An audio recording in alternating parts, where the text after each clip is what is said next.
Hey guys, welcome back. BDC Kara here. We're back with our weekly recap of all things Injustice. This is for the week of September 26th, 2024. The current character challenge is Luchador Bane. That is a 1 week repeat. The required characters for that are Wonder Woman, Nightwing, and The Flash, who you can get at silver, bronze, and bronze respectively if you're looking at the lowest tier for each of them. His passive is Feel the Pain, which is upon tagging, Bane has a chance to stun his opponent and receives a 25% boost to all damage for 4 seconds. He's got 1,100 attack and 800 health. He was last available in 2023, and he's got kind of lowish stats because he's an older challenge character, right? Right. That like 1,900 combined. Yeah, so that's lower than a bunch of characters like Aquaman, Arkham Knight Harley Quinn, Arkham Origins Bane, and he's got even less health, 800, than some really old and not that great gold characters, right? Insurgency Joker, Arkham Origins Joker, Mortal Kombat Scorpion, Batman Returns Catwoman, Red Sun Solomon Grundy, just even on the base number, never mind taking into account his Solomon Grundy's passive. Animated Harley Quinn, Red Sun Deathstroke, Beyond Batman, Ares, right? And Ares we've always considered a glass cannon. Ares has not only more health, but he has overall 12, because of his 1,200 attack, he's got 200 more combined base stats. Yeah. So Luchador Bane is the original glass cannon. And a glass cannon isn't just a good card with low health. Because back in the day, he was absolutely the most devastating. Right? The chance of stun on tagging was well over 50%. It feels like it's somewhere around 75%. Hard to say. Mm-hmm. And we've had him in action a lot. The last few times we've had him in action were our recaps from November 17th, 2022, September 14th, 2023, with a couple of different variations. And one of our other unconventional options was stacking both Cloak of Destiny and Necron Scythe for boosted stun with Tantu Totem as the third gear to reload after each tagging or after each knockout. Mm-hmm. And the non-traditional, the unconventional loadouts are meant to address one or more of these questions that come up if you're just going to do the usual, right? So what if he doesn't stun? What if he doesn't crit? What if your opponent has revive? Because it relies completely on being able to knock out the opponent with one special one. Yeah. Stun boosted. So that team, that unconventional team, was the same team composition we're using, right? We've got Hawkgirl and Batgirl, but it's really just a gear load that's different. We've discussed it a lot on Q&A Season 9, Episode 37, but why this works so much better in the current meta, and you can see it for yourself. The more traditional loadout with League of Assassins Knives for special 1 boost and splash damage, Cloak of Destiny, which independently has a chance of stun and boost to his damage if he stuns and if he crits. You could also use Necron Scythe, actually, but it doesn't have a chance to stun, but it does give him a revive if you knock someone out. Yeah. And then your last gear could either be Razalgo Scimitar or Tantu Totem for Bar of Power when he tags in immediately.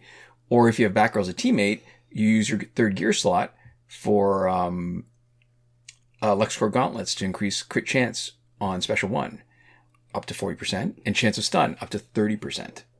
So Tantu Totem is the best to give you your power back for the rest of the opponents, or a quick bar if you're unsuccessful and need to tag out and tag back in.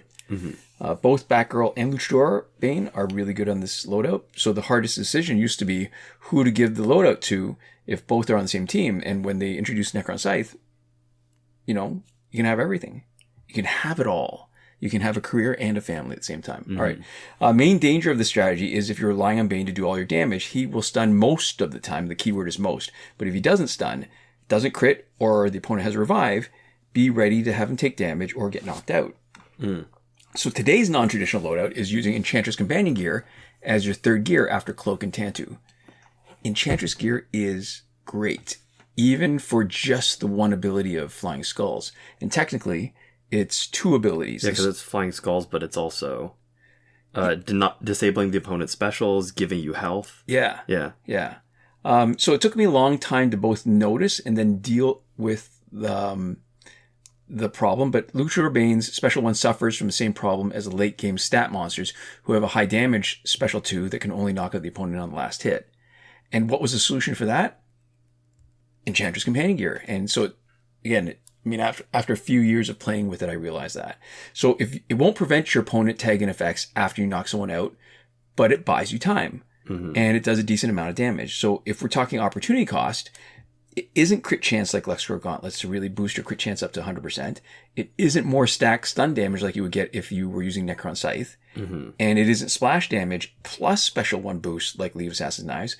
But it doesn't come with the vulnerability that you would have to, say, Brandish Ninjato, where somebody carrying that would get a bunch of power because you're doing splash damage. And it makes up for the lack of splash damage with the skull damage.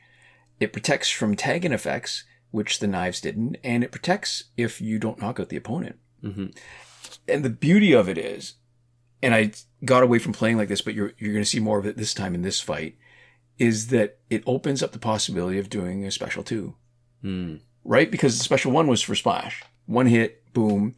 But with a special 2, you're getting effectively the same kind of thing as splash damage. It's not really, because, you know, if they have Astro Harness with tagging, but those skulls coming in, it's a butt ton of damage. Yeah.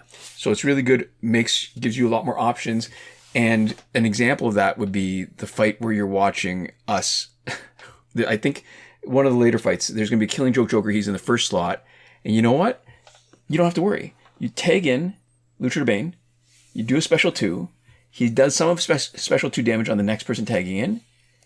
And he can start his next special 2 before the opponent with 3 bars of power does anything, because the skulls are coming in to prevent them. So you just you act like Killing Joke Joker was literally nothing. And that's the effect he has when you're using this loadout with Luchador Bane. So there we go. We are 22 weeks into our sort of uncharted territory for the new challenge cycle. And this was an expected sort of old cycle character. Right. And next week, we've got something interesting, right? So we usually look for hints in the store. Before there was sort of a prediction of characters that were available after 2017, because it seemed like they're going through all of those first, right? Right. And so now we don't know what we expect to see next week. It might be Hot Girl Prime, because there's a Hot Girl pack in the store. But the week after that, we would expect to be the normal challenge cycle again, which would be Blackest Night Hot Girl. So it seems a little strange for them to be back to back. Oh, and the pack that's in the store is a Blackest Night Hot Girl pack. Yeah. So that's an additional sort of wrinkle that makes you think there's a chance that they're not going to be introducing one of the Lost Challenge characters next week. It might just be back to the regular cycle. So might we'll be back see. to the cycle. They might be adding them later. They might be adding them not at all. Next week will be an interesting one to look out for, because we don't really know what it's going to be. Yeah. This week's multiplayer reward is Master's Death Cart, one of the best gears of all time. Its abilities are after tag in, enemy blocking stops 20% less damage for 6 seconds. The 100% area effect, opponent takes 15% damage from your special attacks. A 100% area effect, opponent's team takes 35% damage on your combo ender. An evolved ability that gives you 100% chance to deal 20% unblockable damage on tag in. Last available on the 22nd of February 2024. Next week should be the Rebirth Wally West character in the multiplayer rewards. Yeah. So this is, like you were saying, this is excellent 4.5-star gear. It deserves to be called legendary. Yeah. And the best part about it is kind of hidden just by reading out the effects. Yeah. I mean, there's really only one ability. It would only need this one ability out of those 4 that would make this gear so important and useful and legendary. So let's go through some of the not so important ones, right? Reduce blocking. I don't even notice this, because the unblockable tag and damage usually lets you get unblocked hits. So they're not blocking most of the time. Even if they're blocking when you tag in, though, if you wait for the right moment, the opponent drops their block and you can usually time an unblocked attack. The main exception is when they have bars of power and do a special, and in this case, the vulnerability window is small enough that it's hard, if not impossible, to sneak in an unblocked attack after they drop their block, but before they do their special. Yeah. The area effect on specials isn't as good as either Fourth World Mace or League of Assassins Knives or most other splash damage, because it doesn't happen all at once. It ticks off a little bit of time, like damage over time.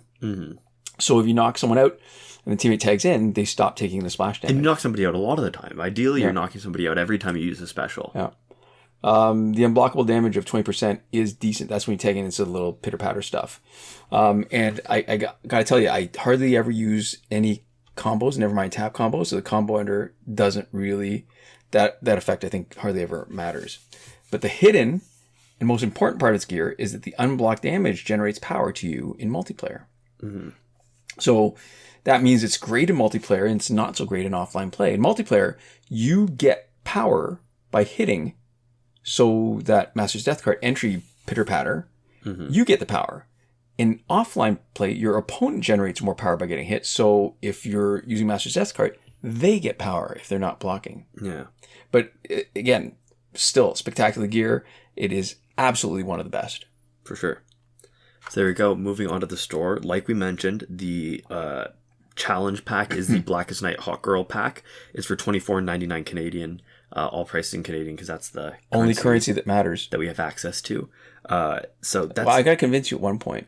It's maybe a clue to next week, right? So it's wild, right? We don't know. Strange. So if it happens that it is a Hot Girl, and it's Hot Girl Prime, what are they going to put in the pack for next week? Because then they'll break the cycle. Won't swap it, but keep it the same for 2 weeks, or who knows? We'll never just see have that. to see. Yeah, I don't know. And so it doesn't come with 100,000 power credits, so it's like the worst version of this deal. Doesn't unlock a copy in your store. Don't buy it, obviously.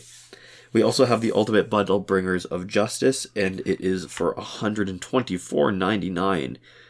Which it's been out for a while, but back when it was introduced, it was $65.99, and it sort of did a steady climb. So what's interesting to me, though, is that I think I have to check my notes, but I think this was available very recently in August. Yeah, and it's wild to me that they bring it back so soon. Yeah. And in their words, for the pack description, it quotes, contains 10 of the best heroes, which is New 52 Superman, Dawn of Justice Batman, Dawn of Justice Wonder Woman, Injustice 2 Aquaman, Earth 2 The Flash, Yellow Lantern Hal Jordan, Martian Manhunter, Rebirth, Green Arrow, Earth 2 Hawk Girl, and Arkham Knight Batgirl. All of these are challenges except for the Dawn of Justice Batman, who was previously a random, was it gold pack drop? It was a random drop. He had his own Dawn of Justice pack. And that's true, with a chance of drop. That's true. Right. Yeah. So there we go. Way too expensive, in my opinion. There's no way that you're getting me to spend $125 in one purchase on anything in the Injustice mobile store. Yeah. Sorcery Pack is here for its second week, and I think that's everything in terms of new packs we're talking about. Yeah. Okay, let's see. Phantom Zone is back for 2 weeks. Fight 62 is still broken, and it's double XP for the weekend. And I'm not sure what the event, because it usually coincides with some sort of North American holiday, and I don't think there is any. I don't know. I mean, it's word on the street in Toronto, but that doesn't seem right. It doesn't seem right. Last weekend's breakthrough for golds was the Joker, Nightwing, and Darkseid, so this coming weekend should be Zod, Aquaman, and Shazam. Link in the description to a Reddit thread from Devlin16 that catalogs the breakthrough cycle if you want to check it out for yourself. And as far as the current glitches go, we go into more detail every time something changes, or on the first week of every month. That is the September the 4th video for this month. And because nothing changes, this is not going to be another long discussion about that. We're just going to mention that there is a video tutorial for every working glitch in the playlist called Current Working Glitches, linked in the description of this video and in the eye in the top right corner. Yeah. So there we go. And also that the challenge reset is tested and confirmed working for Luchador Bane. But to finish up, we'd like to give a huge thank you to all of our lovely patrons on Patreon. And that would be Michael Devries, Irvin Ruiz, Hoshi127, and Nora Klimek, who are supporting us on the credited level. So there we go. Thank you so much for watching, and thanks to you so much for your support. We'll see you all next time. Komoda.